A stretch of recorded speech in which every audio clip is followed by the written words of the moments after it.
Lee Jae-woo pressed his face against the small window of the shuttle and watched the alien world grow larger below them. The planet Nethys Prime looked like a giant green marble covered in swirling clouds. After 3 months of space travel, he could hardly believe they had finally arrived at the home of the Vylthera Empire. Jae-woo was not supposed to be here. He was just a junior botanist aboard the human diplomatic ship New Seoul. His job was to study plants, not negotiate with alien queens. But when the main science team got sick from some space virus, Park Hye-jin had picked him to join the landing party. "Stop looking so nervous," said Kim Do-hyun from the pilot seat. The lead diplomat was a calm man who never seemed worried about anything. "The Vylthera may look scary, but they are peaceful traders. We just need to sign some papers and go home." Jae-woo nodded, but kept looking out the window. The Vylthera were insect-like aliens who controlled many of the galaxy's trade routes. Humans had only met them 5 years ago, and this was the first time anyone from Earth would see their homeworld. Everything had to go perfectly. The shuttle shook as they entered the atmosphere. Park Hye-jin, his mentor and the head xenobiologist, was checking her equipment for the 100th time. Choi Tae-min, the security chief, was cleaning his weapon, even though they were not expecting any trouble.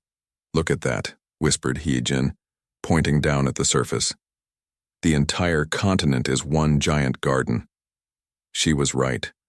As they flew lower, Jae-woo could see that the land below was covered in strange plants and trees. Rivers of blue water wound between forests of silver leaves. Purple flowers bigger than houses dotted the landscape like jewels. The shuttle landed at a platform made of some kind of living wood that seemed to grow right from the ground. Tall Vylthera guards waited for them, their forearms crossed over their chitinous chests. They looked like giant praying mantises wearing armor made of metal and bone. Do-hyun stepped out first, followed by the rest of the team. The air smelled like honey and rain. A Vylthera official approached them, walking on 4 legs while his upper arms gestured in greeting. "Welcome, humans of Earth," the alien said in perfect English. "I am Counselor Vorth. Her Majesty Queen Vexandra sends her greetings." "Thank you," Do-hyun replied with a bow. "We are honored to be here." Vorth led them through gardens filled with plants that Jae-woo had never seen before. Some flowers sang soft melodies when the wind touched them. Others changed colors as they walked past. Trees with crystal bark reflected sunlight in rainbow patterns. "Your world is beautiful," said Hye-jin, taking pictures with her scanner. "The Queen takes great pride in her gardens," Vorth replied. "Every plant here has been carefully chosen and placed by her own hands." They walked for nearly an hour before reaching a second shuttle pad. This one was smaller and surrounded by walls of flowering vines. 2 Vylthera pilots were waiting next to a shuttle that looked like it was grown rather than built. "This will take you to see the outer gardens," Vorth explained. "It is tradition for honored guests to tour them before meeting Her Majesty." The organic shuttle was unlike anything Jae-woo had ever seen. The walls were soft and warm to the touch, and the seats seemed to shape themselves to fit human bodies. When they took off, he realized there was no engine noise at all. "How does it fly?" he asked one of the pilots. "The ship is alive," the pilot replied simply. "We ask it to carry us, and it agrees." They flew over more incredible gardens. Jae-woo saw forests where every tree was a different color, lakes filled with floating flowers that glowed like stars, and mountains carved into terraced gardens that reached into the clouds. "Look at that coordination," Hye-jin whispered to Jae-woo. "Every plant works together. It is like the entire planet is one giant organism." Suddenly, the shuttle began to shake. Warning lights that looked like glowing mushrooms started flashing on the walls. One of the Vylthera pilots clicked his mandibles in distress. "What is happening?" Do-hyun asked. "System failure," the pilot replied. "The ship is sick. We must land quickly." The shuttle dropped toward the ground faster than Jae-woo liked. He could see they were heading for a garden surrounded by tall walls. The trees below looked different from the others they had seen, with silver leaves and branches that seemed to reach toward them. The shuttle hit the ground hard. Jae-woo was thrown from his seat and felt something sharp cut his arm. When the world stopped spinning, He found himself lying among broken pieces of the organic ship. "Is everyone okay?" Do-hyun called out. "I think so," Hyejin replied, helping Choi Tae-min to his feet. The security chief had a cut on his forehead but seemed otherwise fine. The two Valthara pilots were unconscious but breathing. Their ship was dying around them, its walls turning from green to brown as its life faded away. Jae-woo stood up and looked around. They had crashed in a garden unlike any they had seen. The plants here were arranged in perfect patterns, but many of them looked sick. Flowers hung their heads sadly, and leaves were turning yellow and falling to the ground. "Where are we?" Tae-min asked. Do-hyun was trying his communicator, but it was not working. "I do not know. The crash damaged our equipment." Hyejin was already examining the plants around them. "These are dying," she said sadly. "Whatever this place is, something is very wrong here." Jae-woo walked over to a tree that caught his attention. It was tall and elegant, with branches that reminded him of cherry trees from Earth. But its silver leaves were falling like tears, and its bark had dark spots that looked like some kind of disease. At the base of the tree he found something that made his heart stop. There were buds on the lower branches, but they were black and withered. This tree was trying to bloom, but something was killing its flowers before they could open. In the distance he could hear the sound of approaching footsteps. Many footsteps. "Company," Tae-min said, reaching for his weapon. "No," Do-hyun ordered. "We are guests here, not invaders. Everyone stay calm." The footsteps grew louder. Jae-woo looked once more at the dying tree and felt a deep sadness. Such a beautiful plant should not have to suffer like this.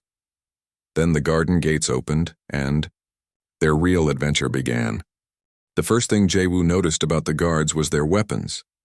Each Valthara soldier carried a staff that pulsed with blue light, and their armor seemed to be made from the same living material as their crashed shuttle. They moved in perfect formation, surrounding the humans without making a sound. Behind them walked a figure that made everyone hold their breath.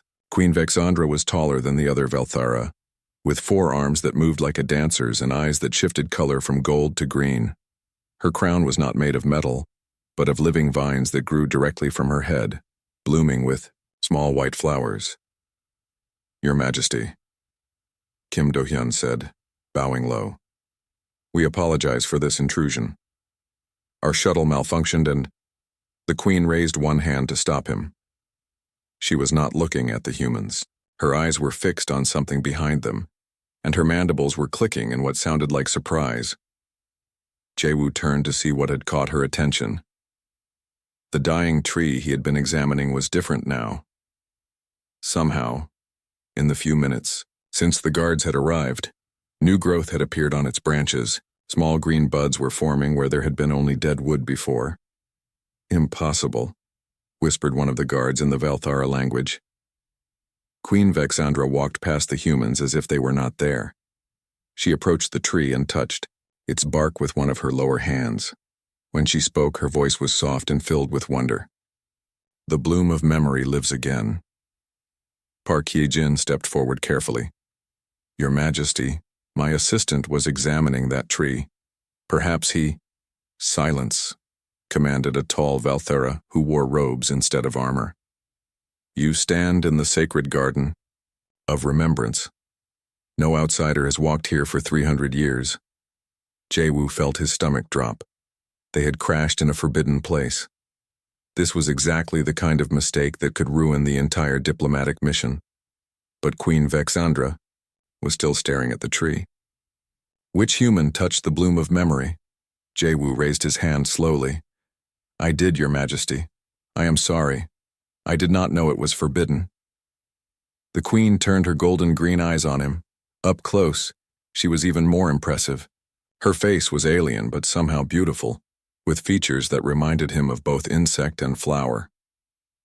"What did you do to it?" she asked. "Nothing much," Jae-woo replied honestly. "I saw it was sick, so I checked its roots. The soil was too dry on one side and too wet on the other. I just moved some dirt around to help the water flow better." Several of the guards made shocked noises. The robed Valthara who Jaewu guessed was some kind of priest, stepped forward angrily. "High Counselor Vorth," the queen said without taking her eyes off Jaewu. "How long has the bloom of memory been dying?" 43 years, Your Majesty," Vorth replied reluctantly. "Our best gardeners have tried everything. And this human fixed it in minutes with dirt?" The queen's mandibles clicked in what might have been amusement. Jaewu looked back at the tree. The buds were definitely growing. He could see tiny white petals starting to show through the green outer layers. It reminded him so much of the cherry trees in his grandmother's garden back on Earth. "It is not dying anymore," he said quietly. "I think it was just lonely." "Lonely?" Queen Vexandra tilted her head. "Sometimes plants get sick when they are cut off from the natural flow of nutrients and water in the soil. It is like being separated from family." Jaewu gestured to the perfect patterns of the garden. "This whole place is beautiful, but maybe too controlled. Plants need some wildness to stay healthy." The queen was quiet for a long moment. Then she walked to the tree and broke off a small branch with several of the new buds on it. She handed it to Jaewu. "Make it bloom," she said. Jaewu took the branch carefully. He looked around and found a small stream that ran along one edge of the garden. Kneeling by the water, he split the end of the branch and placed it in the cool, moving water. "Plants are like people," he explained as he worked. "They respond to kindness and attention. If you listen to what they need instead of forcing them to be what you want, they will show you their true beauty." As if the tree had been waiting for those words, the buds on the branch began to open. Slowly, petal by petal, white flowers emerged. They were the most beautiful blossoms Jaewu had ever seen, with petals that seemed to glow from within and a scent like starlight. The entire garden fell silent. Even the birds stopped singing. Queen Vexandra reached out and touched one of the flowers with a trembling finger. "The bloom of memory," she whispered. "It remembers the old ways."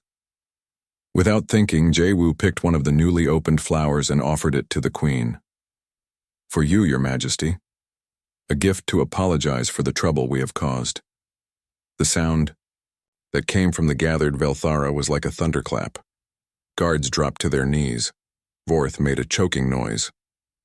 Even the queen stepped backward, her forearms spreading wide. "What did I do?" Jaewu asked, still holding the flower. Park Hae-jin grabbed his arm. "Jaewu, put that down. Now." But it was too late. Queen Vexandra had recovered from her shock, and now she was looking at him with an expression he could not read. "Do you know what you have just done, humanly, Jaewu?" she asked. "Offered you a flower?" he replied weakly. "You have invoked the right of blooming bonds," High Counselor Vorth said, his voice filled with horror. "By making the sacred bloom of memory flower and offering it to Her Majesty, you have declared yourself worthy to be her consort." Jaewu felt the world spin around him. "Her what?" Queen Vexandra stepped forward and took the flower from his nerveless fingers. "The law is ancient and cannot be broken. One who can make the bloom of memory flower for the queen and offers it freely has proven their worth as a mate and ruler." "But I am human," Jaewu protested. "The law does not specify species," the queen replied calmly. "It speaks only of worthiness." Kim Do-hyun stepped forward. "Your Majesty, surely there is some mistake. Jaewu is just a botanist. He knows nothing of your customs." "Ignorance does not void the law," Vorth said coldly. "The human has made his claim. Her Majesty must respond." All eyes turned to Queen Vexandra. She held the glowing flower up to the light and studied it for a long moment. Then she looked directly at Jaewu. "Lee Jaewu of Earth," she said formally, "I accept your offer. You are hereby declared my chosen consort, subject to the completion of the 3 trials of worthiness." "The 3 trials?" Jaewu asked faintly. "2. Prove you can understand our ways, help our people grow, and unite 2 different worlds," the queen explained. "Until the trials are complete, you cannot leave Nethys Prime." Jaewu looked at his shocked teammates, then back at the beautiful alien queen holding his flower. Somehow, trying to help a sick tree had changed his entire life. "Do I have a choice?" he asked. Queen Vexandra smiled, showing teeth like pearls. You already made your choice when you offered me the bloom. Now we must see if you can live with the consequences. The flower in her hand seemed to pulse with its own light as if it approved of what was happening. In the distance, Jae-woo could hear more Valthera approaching. News of this strange event was spreading quickly. He had come to Nethys Prime as a simple botanist on a diplomatic mission. Now he was apparently engaged to an alien queen. His grandmother would never believe it, if he ever saw her again. 3 days had passed since the flower incident, and Jae-woo still could not believe his situation. He was sitting in a room that looked like it had been grown rather than built, with walls of living wood and furniture that adjusted itself to his human body. Outside his window he could see the spires of the Valthara capital city reaching toward the sky like silver trees. A soft chime told him someone was at his door. "Come in," he called. Captain Nalvera entered, her 4 arms carrying a tray of food and what looked like official documents. Unlike most Valthera, she had become friendly toward him over the past few days. "Good morning, consort candidate," she said, with what he had learned was a Valthera smile. "Are you ready for your first trial today?" Jae-woo sighed. As ready as anyone can be for something they do not understand.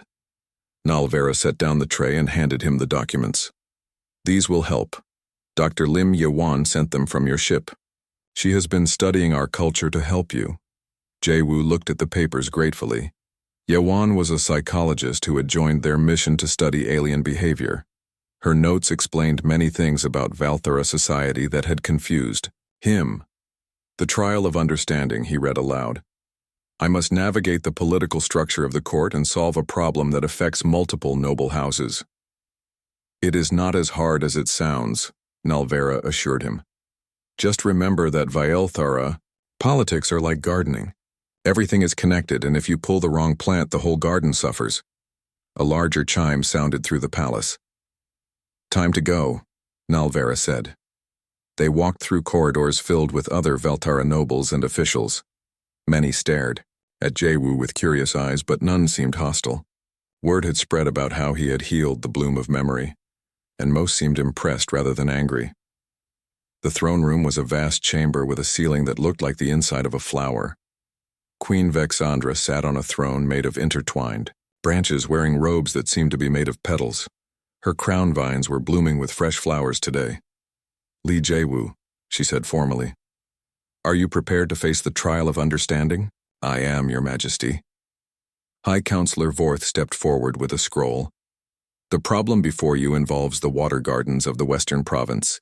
3 noble houses claim ownership of the same river system. House Veldara says it belongs to them by ancient right. House Cathani claims it through conquest. House Morvella says they bought it legally. The dispute has lasted 50 years and threatens to break into war." Jae-woo studied the documents Vorth gave him. Maps showed a river that split into 3 channels, each flowing through the territory of a different house. According to the papers, all 3 houses had some legitimate claim to the water. "What solution do you propose?" Queen Vexandra asked. Jae-woo thought about what Ye-won had written about Valthara culture. They valued growth, cooperation, and the interconnection of all things. Fighting over water seemed very un-Valthara-like. "May I speak to representatives of each house?" he asked. The queen gestured, and 3 Valthara nobles came forward. Each wore the colors of their house and looked at the others with obvious dislike. "Lord Veldara," Jae-woo addressed the first, "your house has ancient rights to this river. What do you use the water for?" "Growing the silver moss that makes our healing medicines," Veldara replied proudly. "And House Cathani?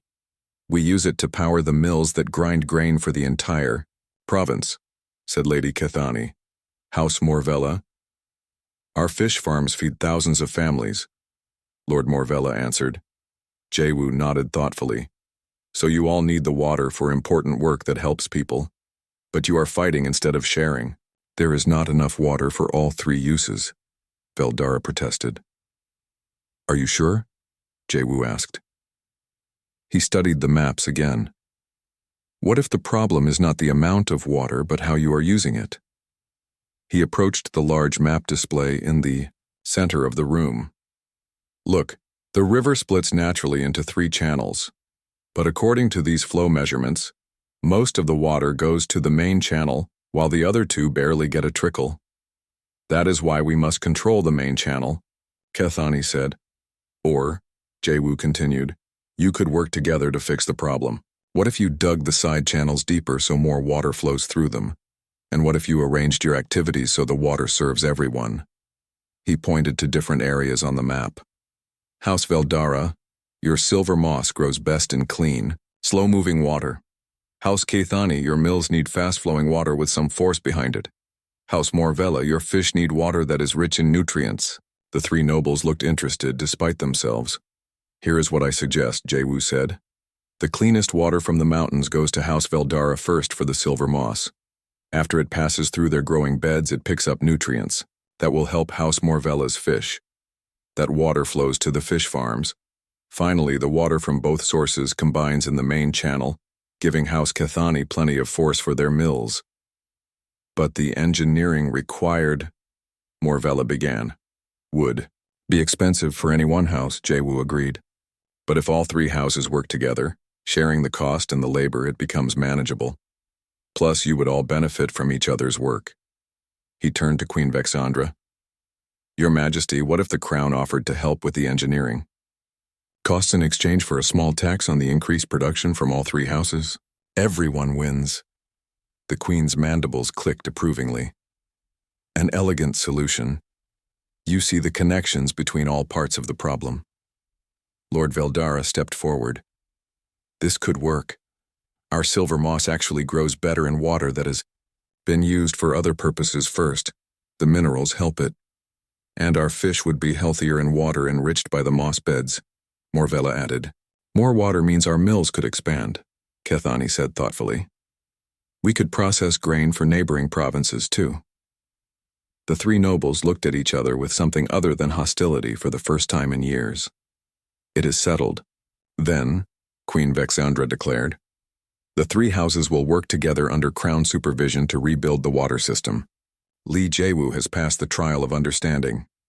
The court erupted in approving clicks and whistles. Jaewoo felt relief wash over him. 1 trial down, 2 to go. As the nobles dispersed to begin planning their new cooperation, Princess Zalthyra approached him. She was younger than the queen, with brighter colors and a more curious expression. That was impressive, she said. You solved in minutes what our best counselors could not fix in decades. It was not that difficult, Jaewoo replied modestly. Sometimes an outside perspective helps. When you are too close to a problem, you cannot see the simple solutions. Is that how humans think? Zalthyra asked, looking for connections instead of competition. Sometimes. My grandmother always said that a garden grows best when all the plants help each other. The princess's eyes brightened. I would like to learn more about human gardening methods. Perhaps you could teach me? I would be honored, Your Highness. Queen Vexandra approached them, and Jaewoo noticed that she moved with the grace of a dancer. You did well today, she told him. But do not become overconfident. The next trial will test your ability to nurture and grow. It will not be solved with words alone. What exactly will I have to do? Jaewoo asked. The queen smiled mysteriously.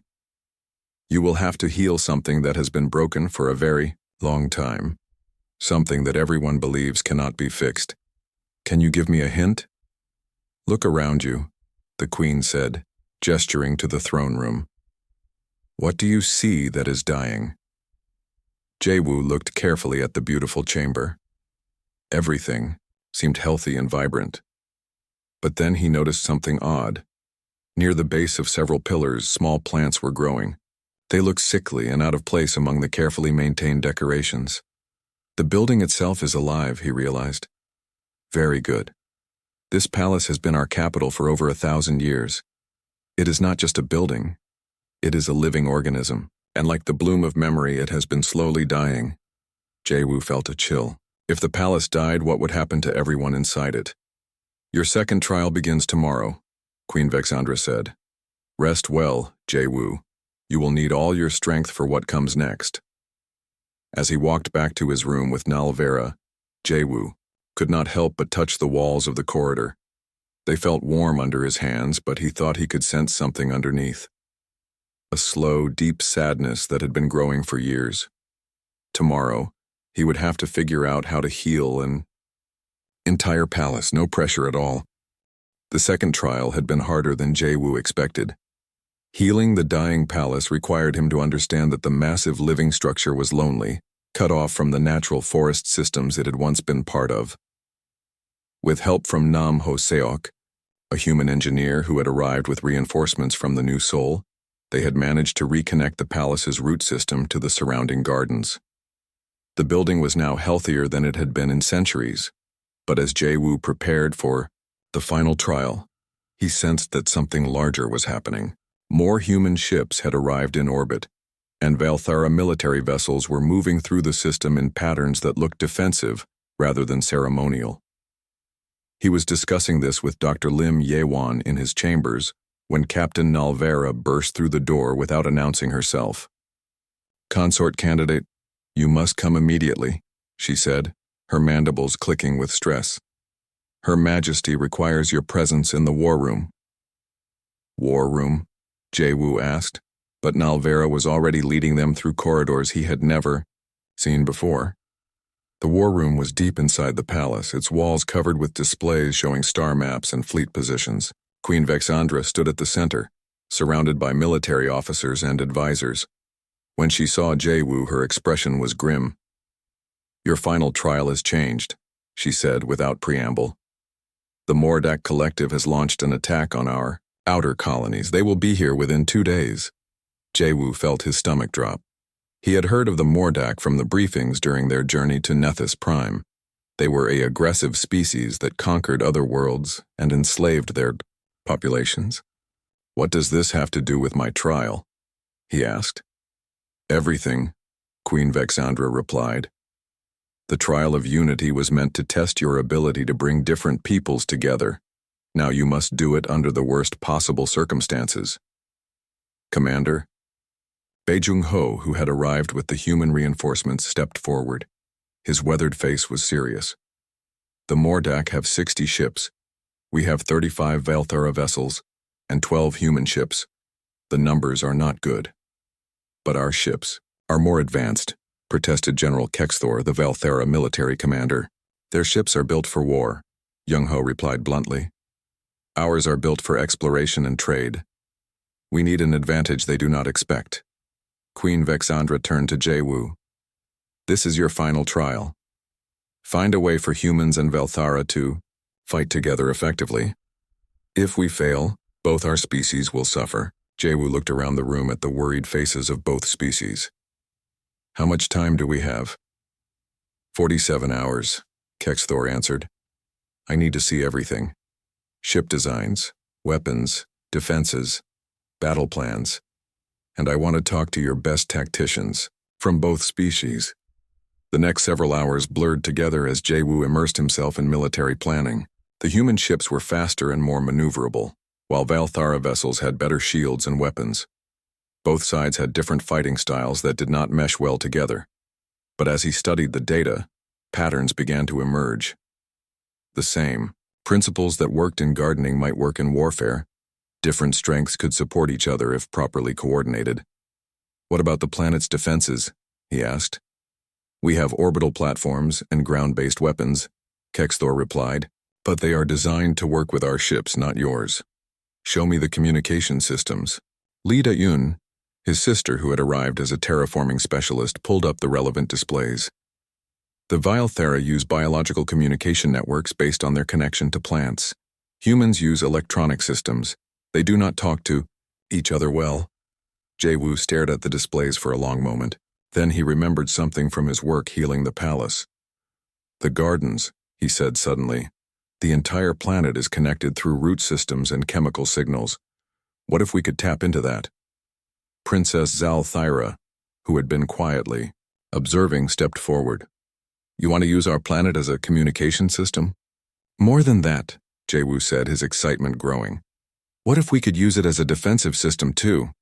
Every plant on this world is connected to every other plant. That is a network more complex than any computer." Dr. Shin Woo-jin, his best friend from Earth who had come with the reinforcements, caught on immediately. You want to turn the entire planet into one giant sensor array. Exactly. And if the plants can detect threats, they might be able to respond to them too. Queen Vexandra's eyes began to glow with understanding. The gardens could coordinate our defense automatically, faster than any battle computer. They worked through the night, developing the plan. Human technology would interface with Valthera biological systems.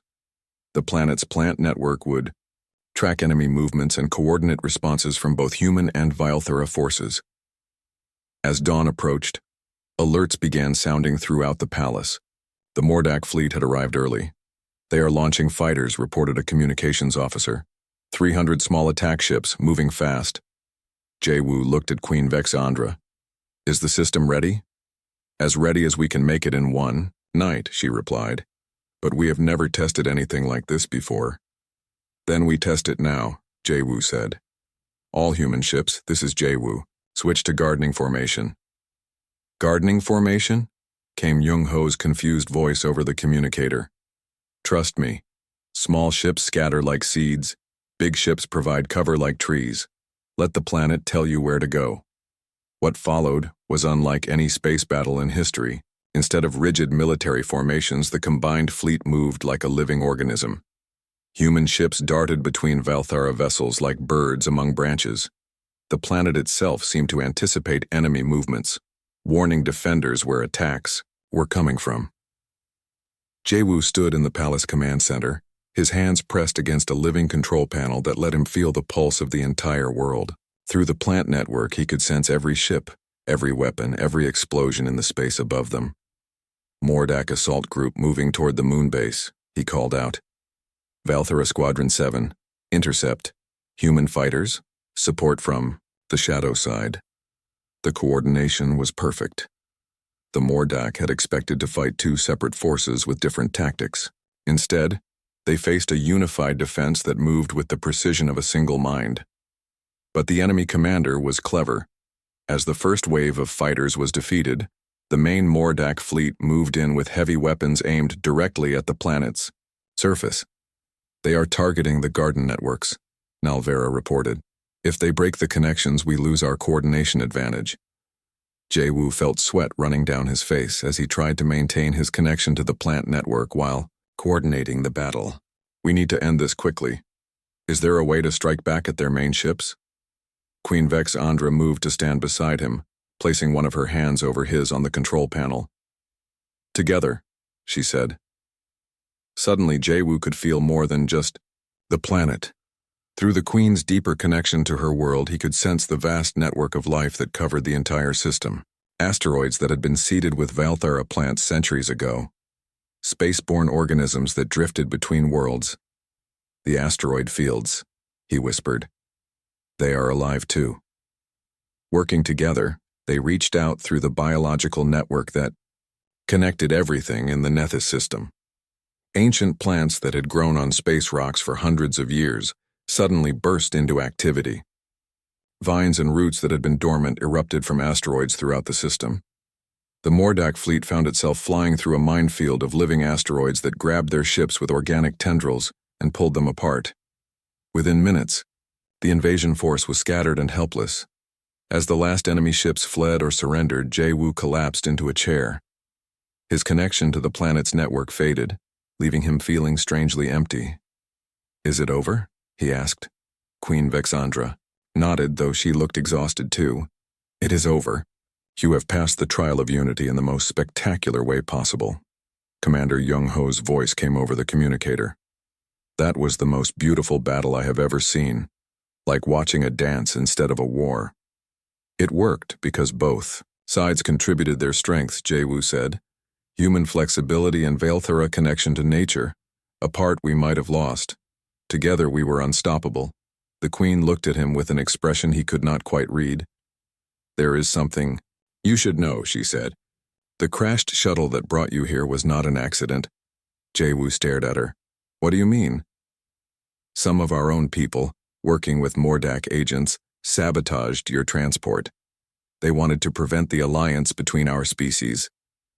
She paused. But I had been studying humanity for years. I knew that if the right human ended up in the right place, something wonderful might happen. You planned this? Not exactly. But when you made the bloom of memory flower and offered it to me, I knew I had been right to hope. You have shown both our peoples what we can accomplish together. Jae-woo felt a strange mix of admiration and annoyance. You manipulated me. I gave you an opportunity, Queen Vexandra corrected. Everything you did, you chose to do. The trials, the battle, the connection between our worlds, that was all you. Looking around the command center at the mixed crews of humans and Valthara, working together, sharing information and celebrating their victory, Jae-woo had to admit she was right. So what happens now? He asked. Queen Vexandra smiled, and for the first time, 5 years had passed since the Battle of Nethys Prime, and Jae-woo still sometimes could not believe how much his life had changed. He stood on the observation deck of the orbital station that now served as the capital of the joint human-Valthara colony world of New Garden, watching ships from both species arrive for the anniversary celebration. Deep thoughts again? Asked a familiar voice behind him. Jae-woo turned to see Queen Vexandra approaching, though she looked different now than she had during their first meeting. Her crown vines had grown longer and more elaborate, blooming with flowers from both Earth and Nethys Prime. Her royal robes had been adapted to include human-style elements that made movement easier.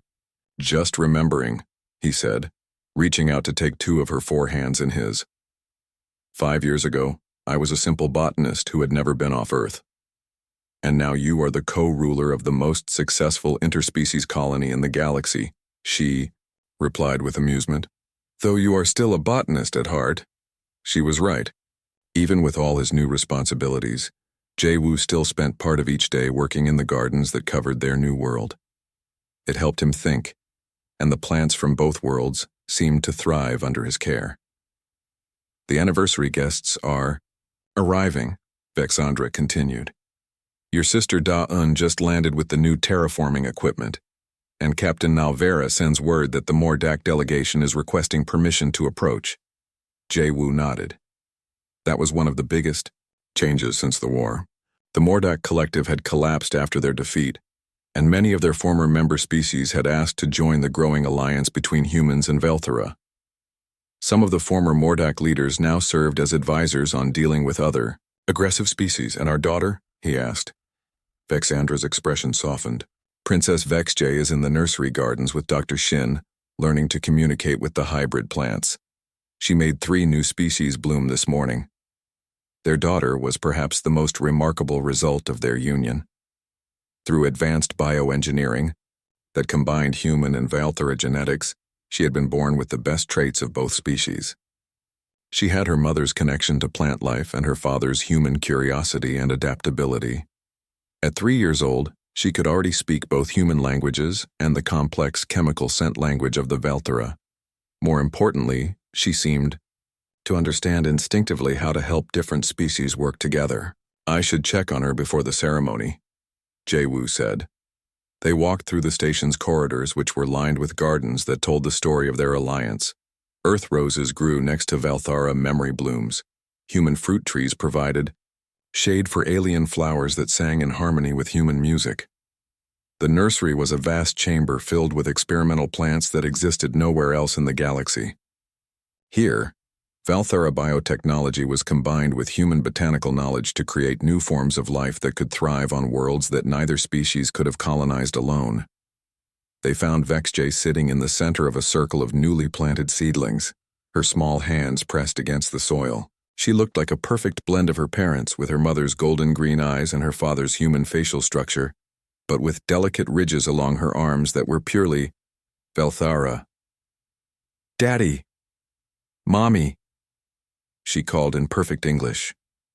Then switched to rapid Valthara clicking that translated roughly as, "Come see what the babies are doing."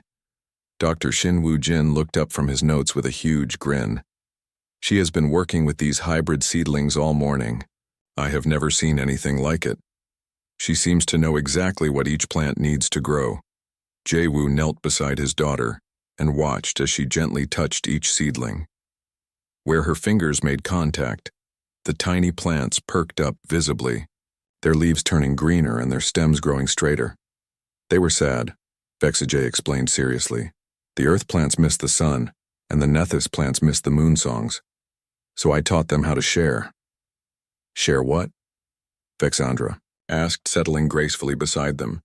Feelings, their daughter said, as if it was obvious. The earth plants have strong roots and the Nethys plants have pretty flowers. When they share feelings, both get stronger. Jae-woo exchanged a look with his wife. Their daughter's ability to understand the emotional needs of plants was beyond anything either species had seen before. She represented the future of interspecies cooperation in ways they were only beginning to understand. A soft chime indicated an incoming message. Nalvera's voice came through the speakers. Your Majesties, forgive the interruption, but we have an urgent situation developing in the Outer Rim. The Zelthak Empire is threatening the new colony on Brightwater. Jae-woo sighed. Even after 5 years of peace, new conflicts kept arising as more species joined their growing alliance. Each success seemed to create new challenges. We will be right there, Vexandra replied. As they prepared to leave the nursery, Vexjay looked up at them with serious eyes. Daddy, why do some people fight instead of sharing? It was a question Jae-woo had been asking himself for years. Because they are afraid, he said finally. When people are scared, they sometimes think fighting is the only way to protect themselves. But fighting makes everyone sad, Vexjay said. Sharing makes everyone happy. You are right, he agreed. But not everyone has learned that yet. The command center was buzzing with activity when they arrived. Displays showed the Brightwater colony, a joint human Velthara settlement that was being threatened by the Zeltak Empire's expansion. Commander Jung-ho, now Admiral of the Joint Fleet, was coordinating with various ship captains. The Zeltak have surrounded the colony with 60 ships, he reported. They are demanding that we abandon the planet or they will attack. What are our options? Jae-woo asked. We can fight, said General Kexthor. Our combined fleet is stronger than it was 5 years ago. Or we can negotiate, added Ambassador Yoon Soo-jin, who had become the chief diplomat for interspecies relations. Or, said a new voice, we can try something different. Everyone turned to see Elder Hive Mind Kelnara entering the command center. The ancient Velthara was over 400 years old and served as an advisor on dealing with other species. The Zeltak are not evil, Kelnara continued. They are desperate. Their homeworld is dying, and they need new planets for their people. They attack because they see no other option. Jae-woo felt something click in his mind. What if we gave them an option? You want to negotiate with an aggressive empire that is threatening our people? Jung-ho asked skeptically. I want to offer them something better than conquest, Jae-woo replied. What does Brightwater have that they need? Da-yoon, who had been studying the colony data, spoke up. The planet has massive agricultural potential. The soil can support crops from multiple species. And the Zelthak are starving, Kelnara added. Their traditional food sources are failing. Jae-woo looked at the tactical display, but instead of seeing a military problem, he saw an opportunity for growth. What if we offered to share the planet instead of fighting over it? Share it how? Vexandra asked. The same way we have always succeeded, by combining different strengths. The Zelthak are excellent miners and engineers. Humans are good at agriculture. Velthara understand biological systems. Together, we could make Brightwater support all 3 species. Admiral Jung-ho shook his head. That is a big risk. What if they agree to share but then try to take over later? Then we will deal with that when it happens, Jae-woo said. But what if they do not? What if they become our allies instead of our enemies? The debate continued for an hour, but eventually, they agreed to try Jae-woo's approach. A message was sent to the Zeltak fleet requesting a meeting to discuss mutual benefits of cooperation. The Zelthak Emperor Thrakfon was a massive being with crystal-like skin and eyes that glowed with inner fire. When his image appeared on the main screen, he looked suspicious and angry. You wish to surrender? He demanded. We wish to offer you something better than conquest, Jae-woo replied calmly. Your people are hungry. Our people are builders. Why should we fight when we could farm together? The Emperor's glowing eyes narrowed. You mock us. I offer you food for your children and homes for your families, Jaewu said. How is that mockery? What followed was the longest negotiation of Jaewu's life. The Zelthak were proud and suspicious, having been betrayed by other species before. But as the talks continued, it became clear that Emperor Thrakfon genuinely cared about his people's survival. Finally, a deal was reached. The Zelthak would help develop Brightwater's mineral resources, while humans and Velthera focused on agriculture and ecosystem management. All three species would share the planet equally. 6 months later, Jaewu stood in a field on Brightwater, watching Zelthak children play with human and Velthara youngsters while their parents worked together to harvest crops that could feed all three species. Another successful garden, Vexandra said, joining him in the field. The biggest one yet, he agreed. A small figure ran toward them across the field. Vexjay, now almost 4 years old and already showing signs of her unique abilities. She was followed by a group of children from all three species, all of them laughing as they chased butterflies that had been created by combining Earth and Velthera genetics. Daddy! Mommy! She called. Look what we grew!